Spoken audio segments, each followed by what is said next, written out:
구약성경 시편 104편 16절부터 30절까지를 봉독합니다. 하나님의 말씀을 경청하십시오. 주님께서 심으신 나무들과 레바논의 백향목들이 물을 양껏 마시니 새들이 거기에 깃들고 황새도 그 꼭대기에 집을 짓습니다. 높은 산은 사냥이 사는 곳이며 바위 틈은 오소리의 피난처입니다. 때를 가늠하도록 달을 지으시고 해에게는 그 지는 때를 알려주셨습니다. 주님께서 어두움을 들이우시니 밤이 됩니다. 숲속의 모든 짐승은 이때부터 움직입니다. 젊은 사자들은 먹이를 찾으려고 으르렁거리며 하나님께 먹이를 달라고 울부짖다가 해가 뜨면 물러가서 굴에 눕고 사람들은 일을 하러 나와서 해가 저물도록 일을 합니다. 주님께서 손수 만드신 것이 어찌 이리도 많습니까? 이 모든 것을 주님께서 지혜로 만드셨으니 땅에는 주님이 지으신 것들로 가득합니다. 저 크고 넓은 바다에는 크고 작은 고기들이 헤아릴 수 없이 우글거립니다. 물 위로는 배들도 오가며 주님이 지으신 니워 야단도 그 속에서 놉니다. 이 모든 피조물이 주님만 바라보며 때를 따라서 먹이 주시기를 기다립니다. 주님께서 그들에게 먹이를 주시면 그들은 받아먹고 주님께서 손을 펴 먹을 것을 주시면 그들은 만족합니다. 그러나 주님께서 얼굴을 숨기시면 그들은 떨면서 두려워하고 주님께서 호흡을 거두어 들이시면 그들은 죽어서 본래의 흙으로 돌아갑니다. 주님께서 주님의 영을 불어넣으시면 그들은 다시 창조됩니다. 주님께서는 땅의 모습을 다시 새롭게 하십니다. 아멘. 하나님께서 이 말씀을 통하여 우리에게 은혜 주시기를 원합니다.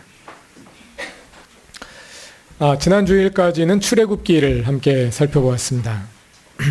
출애굽 사건은 구약 성경에 담겨있는 하나님의 구원 사건의 전형이라 할 수 있는데요.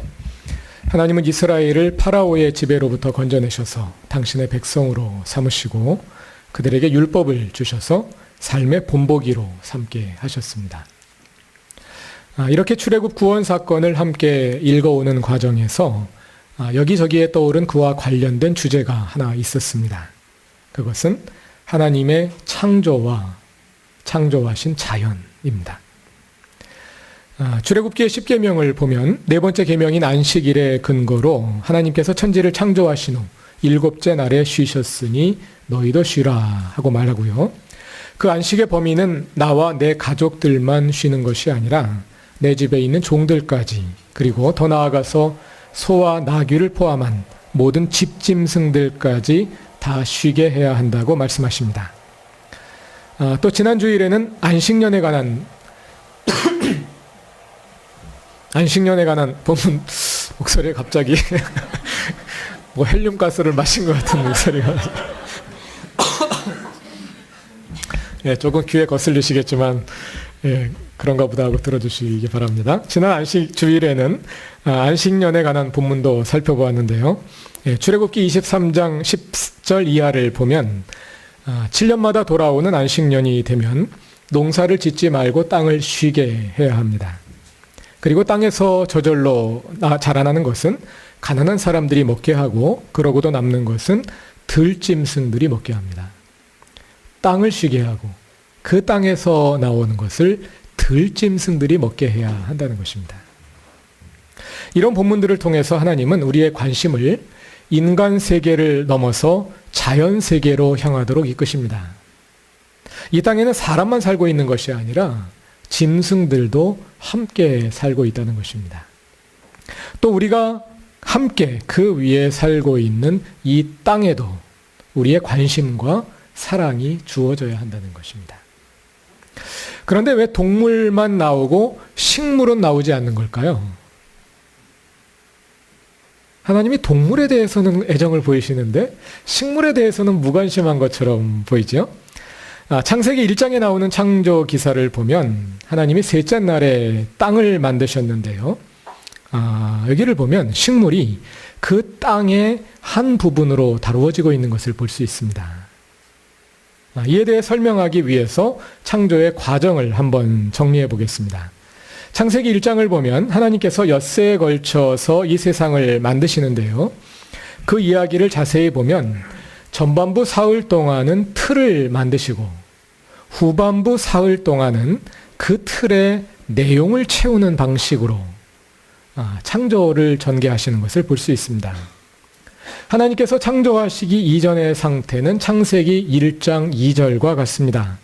땅이 혼돈하고 공허하며 어둠이 깊음 위에 있고 하나님의 영은 물 위에 움직이고 계셨다. 이 모습을 한 폭의 화면으로 표현하면 다음과 같습니다. 뭐가 보이시나요? 아무것도 안 보이시죠? 네, 이것이 창조 이전의 상태입니다. 온 세상이 깜깜하고 물로 덮여 있는 상태입니다. 이런 상태에서 하나님은 첫날에 빛을 만드십니다. 어둠만 있던 세상에 빛이 들어왔습니다. 하나님은 빛과 어둠을 나누셔서 함께 존재하게 하십니다. 그래서 세상에는 낮과 밤이 함께 존재하게 됩니다. 둘째 날은 궁창을 만드시는데요. 새 번역은 창공이라고 옮겼습니다. 온 세상이 물로 덮여 있는 사이에서 그 사이에 창공을 만들어 물을 창공 위의 물과 창공 아래의 물로 나눈 것입니다. 여기서 창공이란, 창공 위의 물이란 비나 눈이나 우박 같은 것을 말하고 창공 아래의 물은 바다, 강, 호수, 지하수 같은 것을 말합니다. 셋째 날에는 하늘 아래에 있는 물들을 한 곳으로 모으셔서 땅이 드러나게 하시고 땅 위에 푸른 풀과 나무들이 자라나게 하십니다. 이렇게 사흘 동안 틀을 만드신 후에 하나님은 나머지 사흘 동안 그 틀의 내용을 채우십니다. 첫째 날에 만드신 낮과 밤을 주관하도록 넷째 날에는 해와 달과 별들을 만드셔서 해가 낮을 다스리게 하시고 달과 별들은 밤을 다스리게 하십니다. 이 천체들은 계절과 날과 해를 나타내는 표가 됩니다. 마찬가지로 둘째 날에 만드신 하늘과 바다에 살, 새들과 물고기들을 다섯째 날에 만드십니다. 그리고 그래서 하늘에서 각종 새들이 날아다니고 바다에는 커다란 바다 짐승들과 모든 종류의 물고기들이 헤엄쳐 다닙니다. 그리고 여섯째 날에는 땅 위에 사는 야생동물들과 가축들을 종류대로 만드시고 마지막으로 하나님의 형상을 따라 사람을 만드십니다. 그리고 그들에게 생육하고 번성하여 땅에 충만하며 땅을 잘 관리하라고 말씀하십니다. 이제 이 모든 과정을 한눈에 정리해서 보겠습니다. 위에 있는 첫 사흘 동안 틀을 만드시고 아래 그림으로 표현된 나머지 사흘 동안 그 틀의 내용을 채웠다는 말이 무슨 뜻인지 이해가 되시죠? 첫날에는 빛과 어둠을 나누고 둘째 날에는 하늘 위의 물과 하늘 아래의 물을 나누고 셋째 날에는 바다와 땅을 나누신 후에 나머지 사흘 동안 그 공간을 해, 달, 별과 새와 물고기들과 짐승과 사람으로 채우신 것입니다. 아까 율법에는 왜 사람과 동물만 나오고 식물은 나오지 않는가 하는 질문을 아직 끄지 마시고요. 질문을 다루다가 엿새 동안의 창조 과정으로 갔습니다. 네, 맨 마지막 화면. 예. 네, 갔는데요. 다시 화면을 보시면 위에 사흘은 틀이고 아래 사흘은 내용인데요. 셋째 날 틀에 해당하는 땅을 만드는 과정에서 풀과 식물들이 함께 있는 것을 볼 수 있죠. 네, 그러니까 이 창조의 이야기에서 풀과 식물들은 그 틀을 채우는 내용물들로 다루어지는 것이 아니라 틀에 해당하는 땅의 일부로 다루어지고 있는 것입니다. 네, 식물들은 항상 땅에 붙어 있지 않습니까? 그러니까 고대인들의 사고방식에서 풀과 식물은 땅의 일부다. 네, 이렇게 보게 된 것입니다. 그러니까 우리가 살펴본 안식일과 이제 끄셔도 됩니다. 안식일과 안식년 규정에서 땅과 들짐승들과 가축들에 대한 언급은 있는데 왜 식물에 대한 언급은 따로 없느냐? 네, 그 이유는 땅이라는 말 속에 식물이 함께 포함되어 있기 때문입니다. 다시 말해서 안식일과 안식년은 사람들이 쉬는 날, 사람들이 쉬는 해일 뿐만 아니라 땅과 풀과 나무와 야생동물과 가축을 포함한 대자연이 인간과 함께 쉼을 누리는 날, 쉼을 누리는 해, 그것이 곧 안식일이고 안식년이라는 것입니다.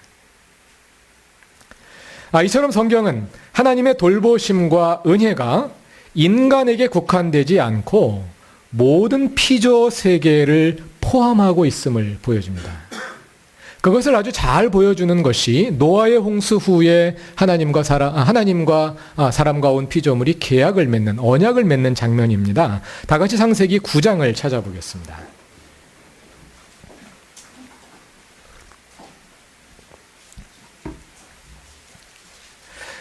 창세기 9장 8절 이하에는 노아의 홍수 후에 하나님께서 무지개 언약을 세우시는 장면이 나오는데요. 이 장면을 보면 그 언약의 대상이 사람뿐만 아니라 이 땅의 모든 생물을 포함한다는 언급이 여러 번 반복되어 나오는 것을 볼 수 있습니다. 다 같이 9절과 10절을 읽어보겠습니다. 이제 내가 너희와 너희 뒤에 오는 자손에게 직접 언약을 세운다. 너희와 함께 있는 살아 숨쉬는 모든 생물, 곧 너와 함께 방주에서 나온 새와 집짐승과 모든 들짐승에게도 내가 언약을 세운다. 계속해서 12절을 보시면 하나님께서 노아의 가족뿐만 아니라 그들과 함께 있는 숨쉬는 모든 생물 사이에 언약을 세운다고 말씀하시고요. 15절과 17절에도 숨쉬는 모든 짐승, 곧 살과 피가 있는 모든 것과 더불어 언약을 세운다는 말씀이 반복되어 나옵니다. 사람뿐만 아니라 온 피조 세계가, 대자연을 비롯한 온 피조 세계가 하나님과 관계를 맺는 계약의 주체로 등장하는 것입니다. 여기서 언약으로 번역된 말은 더 정확히 번역하면 계약이거든요. 계약은 갑과 을 쌍방간에 맺어지죠. 대자연이 하나님의 계약 상대자로 그려지고 있는 것입니다.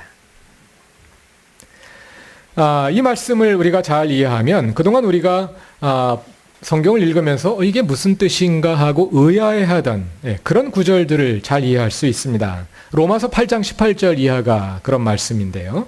로마서 8장 18절 이하를 보면 온 피조 세계가 구원의 대상으로 그려지고 있는 것을 볼 수 있습니다. 다 같이 로마서 8장 18절부터 22절을 찾아서 읽어보겠습니다. 로마서 8장 18절부터 22절까지입니다.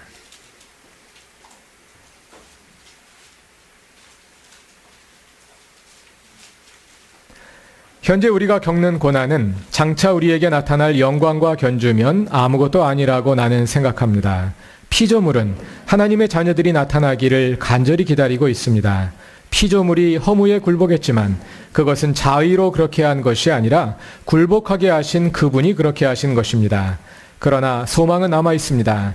그것은 곧 피조물도 썩어짐의 종살이에서 해방되어서 하나님의 자녀가 누릴 영광된 자유를 얻으리라는 것입니다.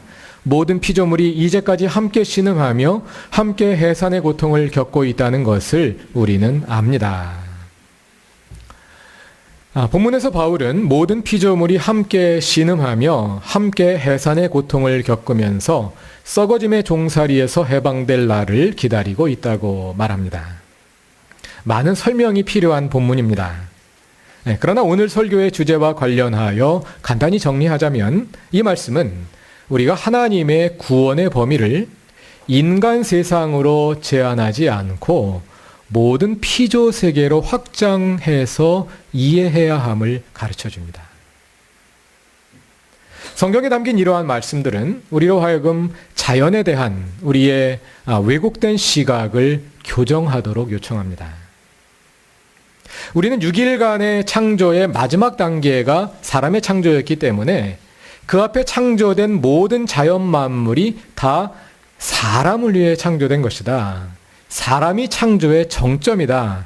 그래서 사람들이 마음대로 해도 되는 것이라고 오해하기 쉽습니다. 그러나 그렇지 않습니다. 엿새 동안의 창조 과정을 기록한 창세기 1장에 7번 반복하여 나오는 문장이 하나 있습니다. 그게 뭐죠? 하나님이 보시기에 좋았다 하는 말씀이죠.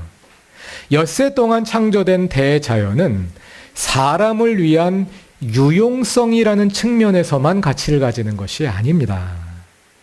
하나님은 인간을 창조하시기 전에 자연을 창조하시고 그 자연을 바라보시면서 그 자체로 좋다고 아름답다고 말씀하시는 것입니다. 그 자체로 좋은 것입니다. 하늘은 사람에게 비를 내려주기 때문에 고맙기도 하지만 하늘 그 자체로 아름답습니다. 그렇지 않습니까? 바다는 사람에게 많은 해물을 제공하기 때문에 유용하기도 하지만 바다 그 자체로 아름답습니다. 새는 새인 그 자체로 아름답고 땅에 사는 동물은 동물 그 자체로 아름다운 것입니다. 대자연의 모든 존재가 인간으로 인해 아름다운 것이 아니라 자연 그 자체로 아름다운 것입니다. 그래서 하나님께서 그 대자연을 보시면서 참 아름답구나, 참 좋구나 하고 말씀하시는 것이죠.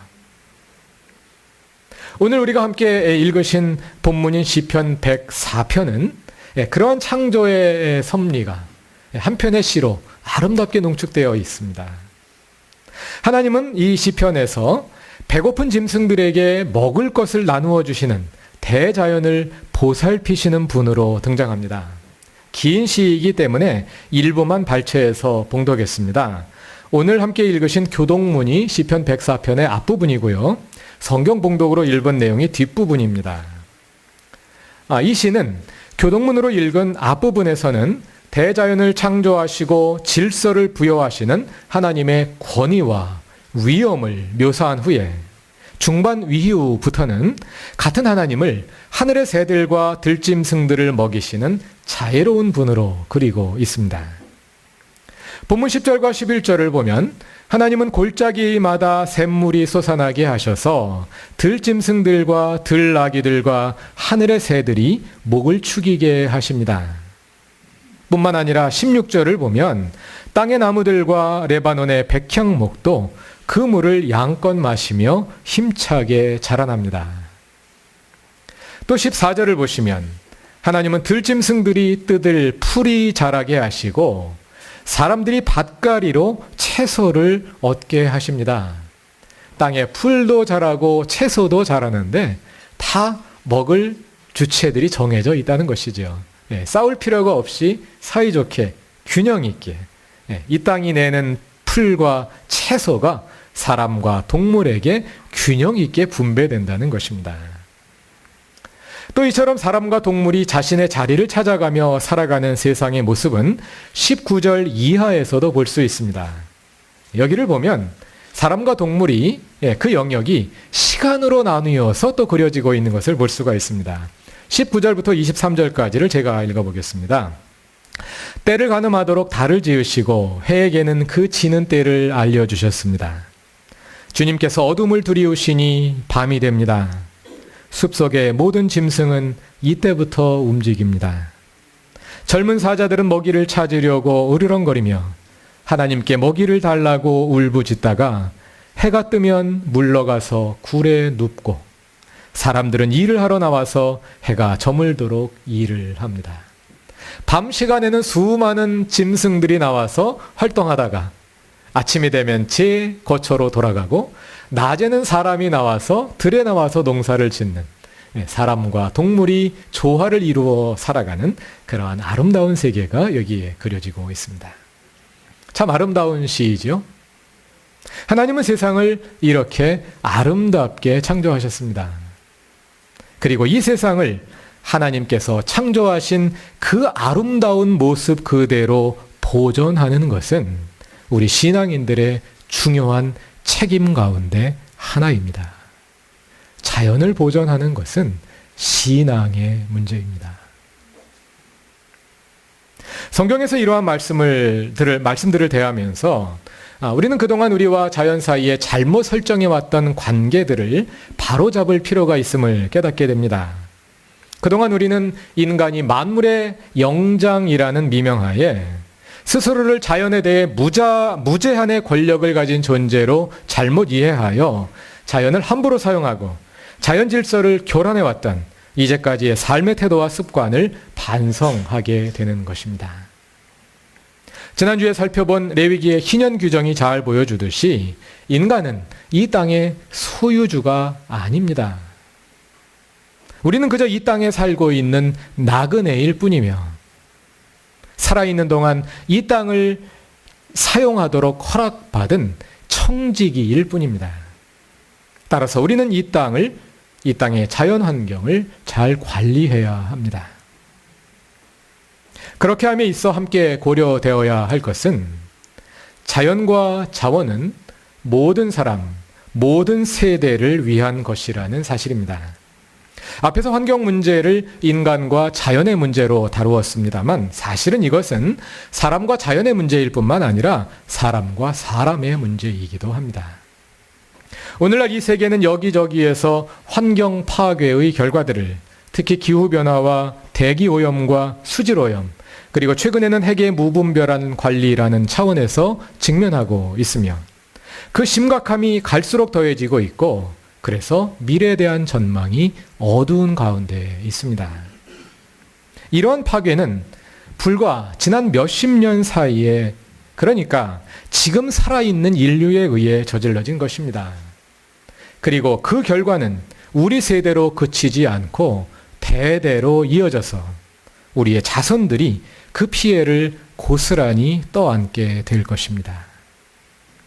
지금 살아있는 인류 세대는 무분별한 자원 개발을 통해 인류 역사상 유례없는 풍요라는 혜택을 함께 보았기 때문에 또 그 과정에서 환경을 파괴한 장본인이기 때문에 그 결과에 대해서도 책임이 있다 할 것입니다.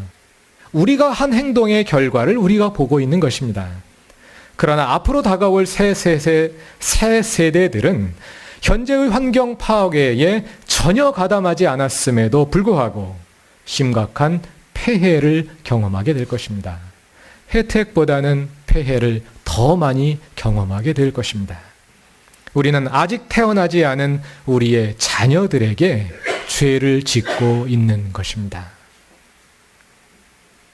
또 지금까지 자연 파괴에 모든 인류가 동일한 책임을 가지고 있는 것은 아닙니다. 그 개발은 주로 선진국에 의해서 이루어져 왔고 그 개발의 혜택을 본 것도 주로 선진국입니다. 그러나 그 환경 파괴의 결과는 선진국이든 후진국이든 가리지 않고 전 세계 인류에게 공히 주어지고 있습니다. 그런 점에서 인류의 현 세대는 후세에게 그리고 선진국은 후진국에게 큰 빚을 지고 있습니다. 우리는 그러한 채무 앞에 진지하게 스스로를 돌아보아야 할 것이고 또 그 빚을 갚을 길들을 함께 모색해야 할 것입니다. 이러한 현실에서 우리는 지난 주일 설교 제목을 다시 떠올리게 됩니다. 그것은 함께 살아야 모두 살 수 있다는 것입니다. 첫째는 다른 사람들과 함께 살아야 하고 둘째는 자연과 함께 살아야 합니다. 어떻게 우리가 함께 그리고 모두 살 수 있을까요? 그동안 함께 살펴보았던 오경의 율법에는 이스라엘이 자연과 함께 살 수 있게 하는 지혜가 담겨 있는 것을 볼 수 있습니다. 독일의 생물학자인 알로이스 P. 휘터만과 그의 아들인 화학자 알로이스 H. 휘터만은 두 사람이 함께 저술한 성서 속의 생태학이라는 책에서 유대인들은 가나안 땅의 한정된 농토와 제한된 기술 조건 속에서 농토의 지력이 소진되는 것을 방지하고 땅의 산성화를 막기 위해 친환경적 농법을 시행하고 있었다는 것을 발견해냈습니다. 레위기 19장 19절을 보시면 밭에 두 종류의 씨앗을 함께 뿌리지 말라고 말하는데요. 이것은 같은 땅에 올리브 나무와 포도나무 같은 다년생 식물을 함께 심어서 지력이 소진되는 것을 막기 위함이었다는 것입니다.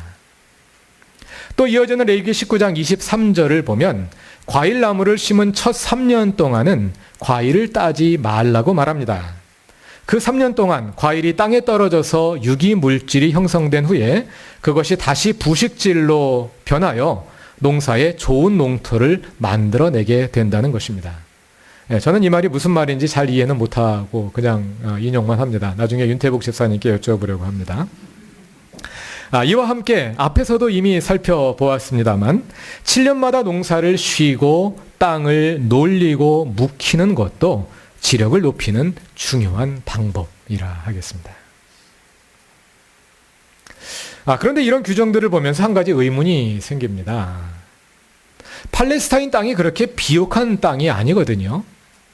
그리고 국토의 많은 부분을 차지하는 산악지대와 광야를 빼고 나면 농토가 얼마 되지 않습니다. 그런데 그런 땅에서 친환경적 농법을 시행하며 또 7년마다 한 번씩 땅을 묵히며, 안식년이 7번 진행 다음에 그 다음에 희년이 오는데 희년이 되면 또 땅을 묵히거든요. 그래서 희년에는 2년째 땅을 묵히게 됩니다. 그래서 어떻게 굶지 않고 살 수 있었을까? 참 궁금해지게 됩니다. 물론 하나님께서 명령을 하셨으면 다 대책을 세워주셨겠지요. 그러나 그럼에도 불구하고 하나님을 향한 강한 신뢰가 아니었다면 이런 일들을 시행할 수 없었을 것입니다. 우리 사업을 하시는 분들이 신앙을 가지게 된 후에 주일날 그 사업체를 쉬기 위해서 얼마나 많은 고민을 합니까? 일주일에 하루 쉰다는 것이 당장 가져올 손실이 만만치가 않은데 말이죠. 그런데 이 이스라엘 사람들은 1년 동안 농사를 쉬는 겁니다. 한 해 동안 농사를 쉰다고 했을 때 얼마나 대단한 신앙적 결단이 없었다면 이런 일들을 해낼 수가 없었을 것입니다. 하나님을 향한 대단한 신뢰라고 할 수가 있겠죠. 그리고 그 신뢰와 함께 스스로의 욕망을 조절하여 검소한 삶을 영위하는 노력도 함께 필요했을 것입니다. 먹고 싶은 대로 마음대로 먹고 쓰고 싶은 대로 마음대로 쓰면서 그런 시스템이 유지되기는 아무래도 어려웠을 것입니다. 사실은 여기에 함께 사는 비결이 들어 있습니다. 그것은 우리의 욕망을 조절하는 것입니다.